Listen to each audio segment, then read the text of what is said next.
Take a look at the scene.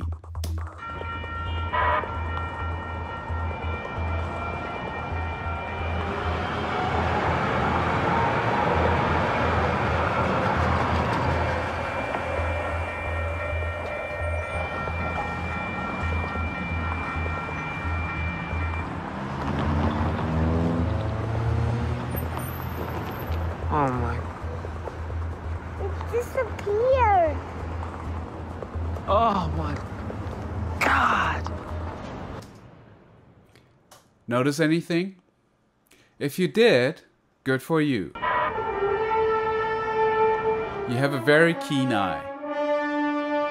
I kept that scene and I probably watched it more than 100 times, often sitting with the director together, and I never noticed the mistake.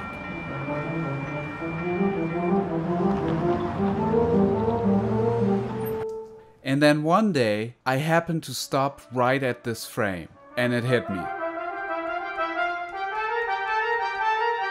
I asked Mark, did you notice anything? And he didn't. Mark is wearing no jacket, and now he's wearing a jacket. This is a failure of continuity editing.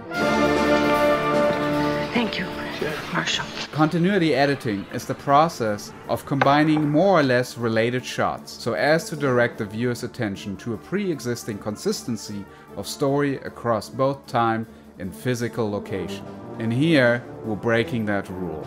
Clearly, when you make a mistake like this, they can really hurt the success of a film. Did you see it? How about this one? It seems that continuity gaffes are rampant in film. If you watch closely during the scene with the Velociraptor, you may notice an out-of-place hand. In the first Pirates of the Caribbean film, you can clearly see a crew member over Jack Sparrow's shoulder. Predictable damage ensues. But seconds later, that same windshield is seen in perfect condition. And many are not shy to make fun of the filmmakers. But how this floating broom pantomime made it into the finished film is anyone's guess. Let's enjoy that special Star Wars moment again. Take over. We're just saying that some script supervisors or editors could have done their jobs just a teeny bit better. Should we put the blame on the script supervisor on set, or later the editor who, for some reason or another, not cut it correctly, like I did? And then how do some of the greats feel about continuity errors?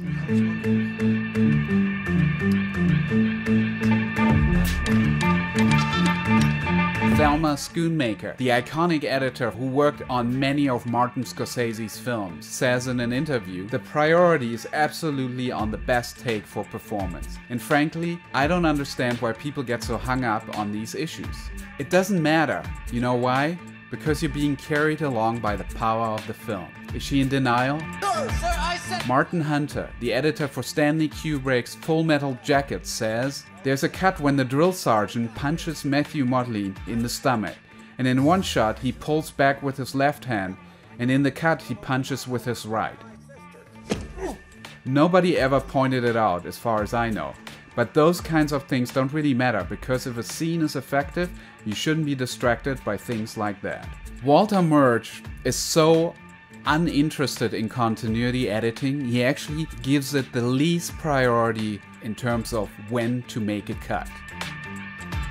He writes, an ideal cut for me is the one that satisfies the following 6 criteria at once: emotion, story, rhythm, eye trace, 2-dimensional plane of screen, and lastly 3-dimensional space of action. Emotion, it's the thing that you should try to preserve at all costs. If you find you have to sacrifice certain of those 6 elements to make a cut, sacrifice your way up from the bottom. So 3 legendary editors all don't really care all that much about continuity. Are they just full of it, or is there actually some science behind it? Timothy J. Smith is a lecturer of physiological sciences in Birkbeck, University of London, and he studies all kinds of visual cognition. He did some extensive tests with eye tracking, where he traces the eye movement to find out where audiences look and what they pay attention to. Attentional synchrony is where the majority of viewers will have their eyes focused in on the same element of a screen. The number one predictor of where most people are going to look in a frame, or rather what they will pay attention to, is whether there's a human face in the shot. If it is, science tells us that all the attention is geared towards that, and that's why so many continuity problems go unnoticed.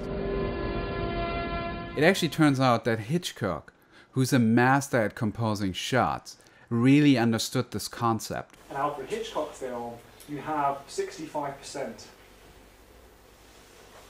65% of the cortex is correlated when you're watching Hitchcock. I'm not required to answer this question, right? Oh, no. This is scaring me.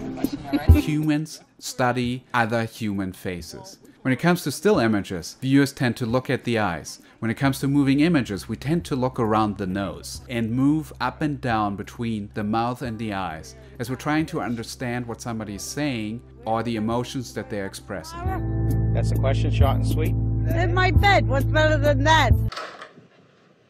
I have to say, first-time filmmakers tend to point out continuity errors, and they're very concerned about fixing these problems, to the point where they're willing to sacrifice a performance or a moment.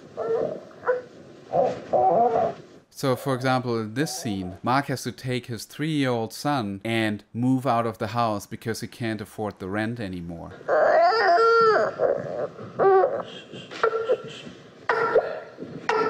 And as he's walking down the stairs, a continuity error happens. Do you see it? You can see the camera. And we could have decided to cut around it, but it would have broken this moment that really played most powerful in real time. You don't have to go. Shut the f. So when does continuity matter? Pretty much never.